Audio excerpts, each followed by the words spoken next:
రమాదేవి. ఇప్పటికి 5 సంవత్సరాల పిల్లలు లేరు. చాలా బాధపడ్డాను నేను అసలు. ఎక్కడెక్కడో మేము ఉండేది బిచ్చి దగ్గర రెడ్డిపాలెం అన్నమాట. మా వారు వ్యవసాయం చేస్తారు. తను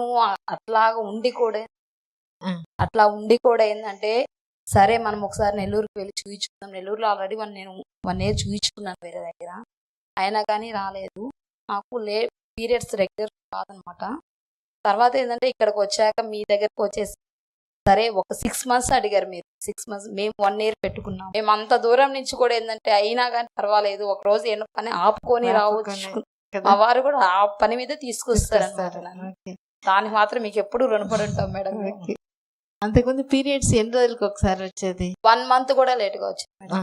అంటే ఒక 2 months కి అట్లా కూడా వచ్చేది. ముందు నుంచి అంతేనా? ముందు నుంచి మ్యారేజ్ అయ్యాక 1 year 2 years నెప్చిలోనే చూయించుకున్నాను. ఊరికి మామూలుగా ఏంటంటే ప్రెగ్నెన్సీకి పెట్టేసే వాళ్ళు, కానీ ఇట్లా ఏంటో ట్రీట్మెంట్ ఇట్లా డైట్ నేను ఇక్కడికి వచ్చాక ఇద్దరం కంటిన్యూగా డైలీ వాకింగ్ కి వెళ్ళే వాళ్ళం. ఉదయం సాయంత్రం 2 పూటలు ఇద్దరం వెళ్ళేవాళ్ళం. ఇద్దరం వాకింగ్ వల్ల నీకు అంతకుముందు వాకింగ్ పోయేవాళ్ళు? వెళ్ళేది లేదు మేడం. వాకింగ్ వల్ల మీకు ఫ్రీగా ఉండేది మేడం. బాడీ కూడా నాకు చాలా ఫ్రీగా ఉండేది అనమాట. అసలు నమ్మకం కూడా ఎక్కువగా అనిపించేది.